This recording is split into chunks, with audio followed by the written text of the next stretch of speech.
Buenas tardes, ante todo muchísimas gracias a la doctora Patricia, al doctor Montserrat y la sociedad por la invitación y al doctor Vanders por la excelente introducción al tema que vamos a discutir. Desde el punto de vista de la aproximación va a ser más el abordaje del tratamiento médico. Ya descrito, los tumores neuroendocrinos son neoplasias que se derivan de las células enterocromafines. Van a tener características morfológicas similares a las neuronas dadas por sus gránulos secretores. En la hematoxilina tener como nichos o nidos de células. Fueron descritos por vez primera por Oberdorfer como un carcinoide tumoren. Eso era porque era un comportamiento relativamente benigno. La incidencia de tumores funcionantes es baja, realmente del 10%, mientras siendo mayoritarios los no funcionantes. Como premisa tenemos que todas las neoplasias neuroendocrinas son potencialmente malignas, de allí que deberían llamarse neoplasias neuroendocrinas. Sin embargo, hoy día se sigue empleando la clasificación de tumores y carcinomas. La Organización Mundial de la Salud para el 2010 le atribuye un sistema de clasificación que ya nos describió el doctor Vanders en grados e índices de mitosis. La Asociación Americana de Oncología también les atribuye el TNM, igual que la INETS. Ha habido diferentes esfuerzos de las asociaciones que se ocupan de los tumores neuroendocrinos, la americana, la europea, la británica, para tratar de unificar los criterios, tanto de aproximación diagnóstica y así terapéutica, y existen diferentes consensos y guías para aproximación terapéutica. Sin embargo, ¿qué hemos visto? Ya desde el 2013 se está hablando que los tumores neuroendocrinos, aún en los G3, son neoplasias heterogéneas. Esto es una revisión clínico-patológica donde se evidenció que existen comportamientos diferentes de los tumores neuroendocrinos G3 y los distribuyen en dos tipos, los bien diferenciados y los carcinomas neuroendocrinos poco diferenciados. Esto va a tener una implicación pronóstica y un impacto también en lo que es en la sobrevida, específicamente para los que son los G3 de alto grado, tumores neuroendocrinos pancreáticos del páncreas. Tenemos que existen discordancias que muchas veces los patólogos nos reportan entre índices mitóticos mayores de 20 con índices de proliferación que son menores de 20. Estas discrepancias entre G3 con KI menor del 20%, que muchas veces pensamos que son errores, sí existen y van a tener comportamientos biológicos y pronósticos distintos.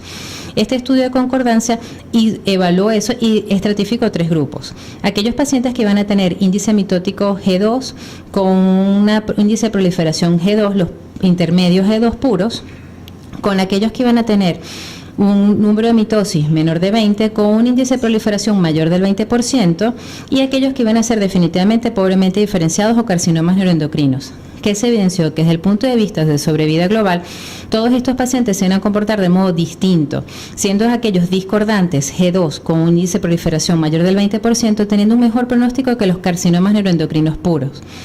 Igual en la enfermedad metastásica esta diferencia es más notoria, favoreciendo a los discordantes en relación con los G3 puros. Quizás pudiésemos usar entonces que el índice de proliferación y el número de mitosis pudiesen ser factores predictivos y pronósticos al momento de elegir tratamiento. Hay un pequeño estudio, fase 2 nórdico, que habla de las tasas de respuesta se modifican a las sales de platino y se ha visto que aquellos pacientes que tienen un índice de proliferación mayor del 55% tienen mejores tasas de respuesta a las sales de platino, en caso contrario a aquellos que tienen un índice menor del 55%. Ya la incidencia fue descrita, viene en aumento, quizás por eso, lo que mencionaba el doctor Vanders, técnicas de detección más precoces que permiten el reconocimiento de estos tumores en diámetros más pequeños. Ya sabemos que la sobrevida a medida de la enfermedad localizada tiene mejores expectativas de vida a diferencia de la enfermedad a distancia. Ya esto lo mencionó el doctor Vanders, los más frecuentes los insulinomas, aquí quizás recordar las células de los islotes de Langerhans, las beta corresponden a la secreción de insulina. Sin embargo, recordemos que estos son los menos frecuentes, los funcionantes. La aproximación diagnóstica, quizás la fotografía no es tan linda como la de la experiencia del doctor Vanders, pero bueno, tenemos que las imágenes, tanto resonancia como tomografía, van a tener una sensibilidad para diagnosticar el tumor primario relativamente baja. A medida que va aumentando el diámetro del tumor, esta puede aumentar hasta el 75%. Allí es cuando el ultrasonido endoscópico realmente es el pionero para la aproximación diagnóstica de estas neoplasias en diámetros más pequeños. También se habla de la utilidad del Octreoscan para pacientes que tienen tumores que expresan receptores de somatostatina, que hay que aclarar que no son todos. Aquellos que van a ser pobremente diferenciados o carcinomas neuroendocrinos no van a tener alta expresión de estos receptores. El tratamiento, quizás unas pequeñas palabras a la aproximación quirúrgica. Deben ser consideradas algunas consideraciones en tratamiento médico de los tumores funcionantes. Aquellos pacientes que vayan a ser sometidos a radioablación o a cirugía y son funcionantes deberían ser tratados previamente con un abordaje médico, es decir, si son insulinomas, considerar el diazóxido, si son tumores gastrinomas, la inhibición de la bomba de protones y hacer uso de lo que es también el octreotide en infusión continua para evitar las crisis carcinoides. Está descrito que para tumores menores de 2 centímetros, la aproximación pudiese incluir enucleación con disección ganglionar, una cirugía de Whipple o una pancreatectomía distal si son de la cola. Si son mayores de 2 centímetros en cabeza de páncreas, la cirugía de Whipple, no más de 2 centímetros distales, pancreatectomía con disección ganglionar y esplenectomía. Es un abordaje quizás un poco similar a los epiteliales del páncreas, inclusive por eso es que comparten su estadificación de TNM. En enfermedad metastásica, la cirugía no es despreciable y debe ser siempre considerada, siempre y cuando sea potencialmente factible, también en aquellos pacientes que son sometidos a tratamientos médicos con intenciones entre comillas no adyuvantes. Cuando pueda ser posible la cirugía, esto va a traducirse en mejorías en la sobrevida de los enfermos. Y el trasplante hepático solamente va a quedar para aquellos pacientes jóvenes muy seleccionados con enfermedad refractaria al tratamiento médico. En las técnicas de ablación, radiofrecuencia, quimioembolización, la quimioembolización transhepática, quizás porque el suministro sanguíneo de estos tumores pancreáticos va a ser 80% a expensas de la vena hepática. Por eso es tan importante considerar los tratamientos combinados e integrados. Realmente no hay un estudio cabeza a cabeza que es mejor radiofrecuencia que quimioembolización. Sin embargo, debe ser tomados en consideración los parámetros clásicos de número y ubicación de las lesiones. Ahora, y la radioterapia y la parte de la medicina nuclear, los radionucleótidos que son marcados que se unen al receptor de somatostatina, bien sea con lutecio o con itrio marcado, y ahí no solamente unidos al octreotide, sino también se están usando unidos con la reotide. Ya más en lo que me corresponde. Quimioterapia, clásicamente se usaba la streptozotocina versus placebo con beneficios clínicos sin impacto en sobrevida global, de allí que nacen las combinaciones. Recordemos que esto es un alquilante en combinación con un antimetabolito tipo 5-fluoruracilo, mejora las tasas de respuesta de un 63 contra un 36% en monodroga. Sin embargo, la mejor combinación para la streptozotocina pareciera ser con las antraciclinas del tipo la doxorubicina, que han demostrado ser combinaciones activas. Existen varios estudios que avalan lo que es la utilidad de la quimioterapia. Aquí pueden ver las tasas de respuesta. Inclusive aquí se menciona que para la cisplatino y topocio que tanto usamos fue 0%, quizás porque esta serie fueron pacientes con tumores neuroendocrinos grado 1, grado 2, y hay que recordar que son idealmente para los grado 3, y ahora con la evidencia sabemos que para aquellos que tengan un índice de proliferación mayor del 55%. Hay otras aproximaciones también con alquilantes como es la temozolamida. Hoy día está en uso muy frecuente la combinación de temozolamida con capecitabina extraída de un estudio fase 2. Estas son diferentes combinaciones. La temozolamida se ha usado antiangiogénicos tipo talidomida con temozolamida, siendo una combinación muy tóxica. En combinación con bevacizumab también tuvo algunos resultados. Sí, y también existen otros patrones, sin embargo, quizás los cuales se están intentando abordar es combinar la temozolamida con antiangiogénicos y con los análogos de somatostatina. Este es uno del estudio, fase 2 que les mencionaba, de temozolamida con capecitabina, las dosis allí descritas. ¿Qué se observó? Que los pacientes tuvieron respuesta parcial en un 71%, 29% enfermedad estable, a un seguimiento de 12 meses. Importante recordar que aquí se incluyó pacientes con tumores G1 y G2 también. O sea, no solamente la quimioterapia va a quedar destinada para los carcinomas neuroendocrinos, también está descrito y aprobado en las guías que algunos tumores neuroendocrinos, tanto los discordantes o algunos G2 con índice de proliferación mayor del 20%, se pudiesen beneficiar de la quimioterapia. Este es el forexplot de la combinación de temozolamida con capecitabina, viendo el beneficio en la sobrevida libre de progresión de 18 meses. En la combinación con los antiangiogénicos tipo talidomida, si bien tuvo resultados promisorios con respuestas bioquímicas objetivas del 40%, lo que tuvo en contra este estudio para ser aprobado fue la toxicidad. Se describen neumonitis, neuropatías y mielosupresión.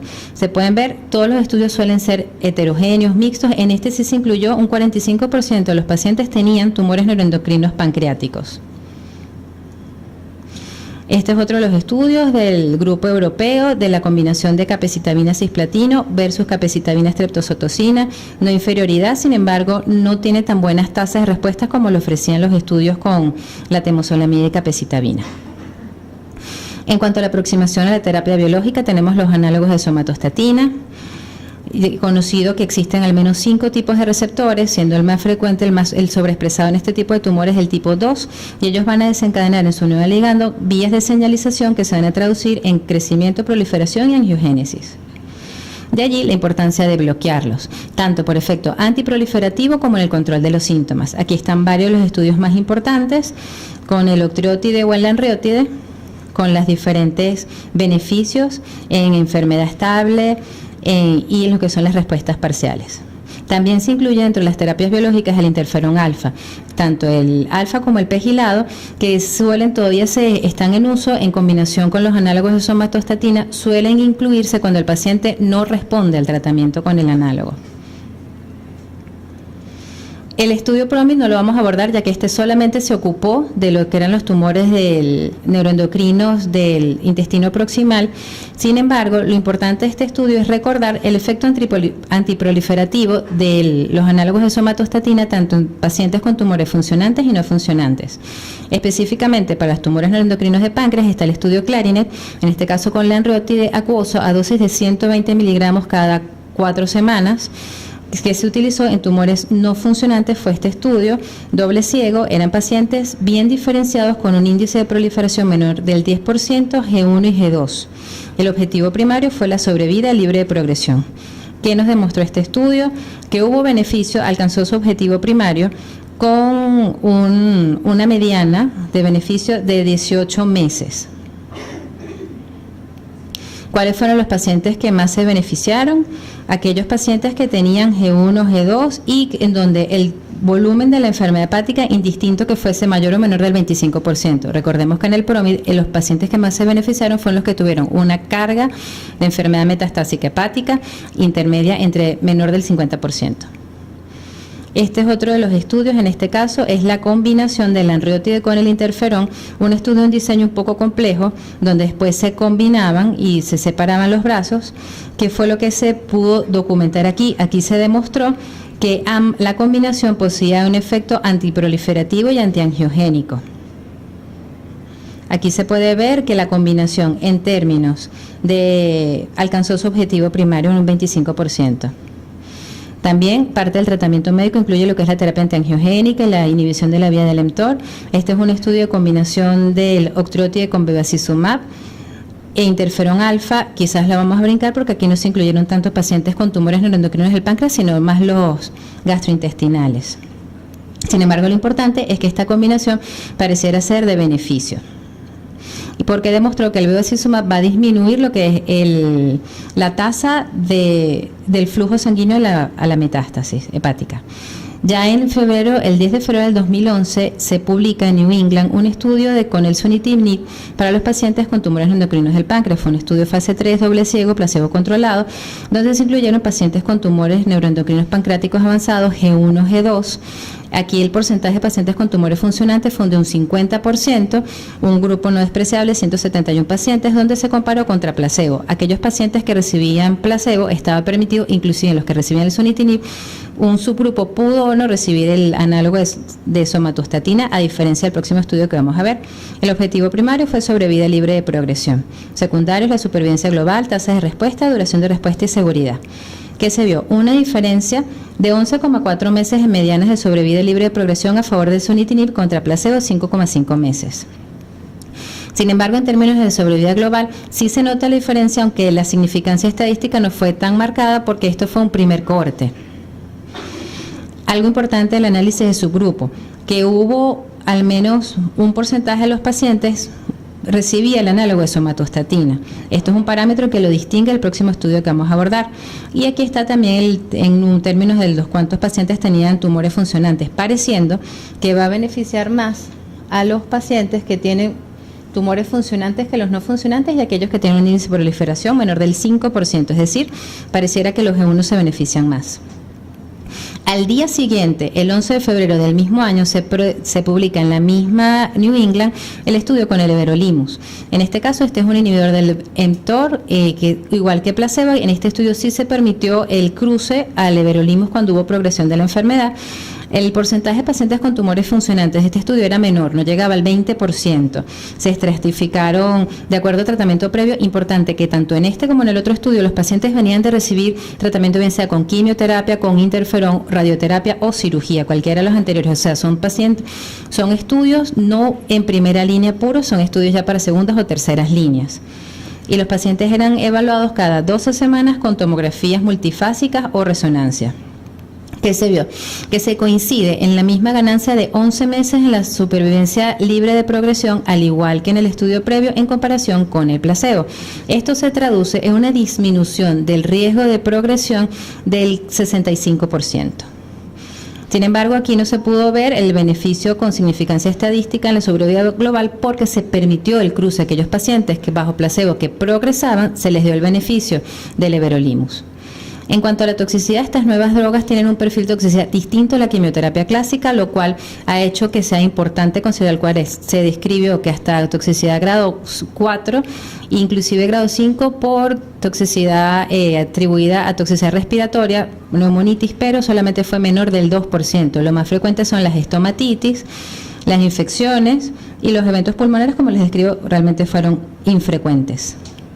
Otra de las moléculas que se habla es el estudio del pazopanib. Lo vamos a brincar porque aún no tiene aprobación para los pancreáticos, quizás sí para los gastrointestinales, igual que el sorafenib con tasa de respuesta del 10%, no aprobados aún para los pancreáticos, sí para los gastrointestinales. Existen dudas de cuál será entonces la mejor secuencia. Eso quizás nos los pueda responder el estudio Sector, que lo lleva a cabo el Grupo Español de Tumores Neuroendocrinos. Ellos someten los pacientes con tumores neuroendocrinos de páncreas avanzados al everolimus y luego un cruce a la streptozotocina o la secuencia inversa. Este es un estudio que promete los resultados quizás para el 2020.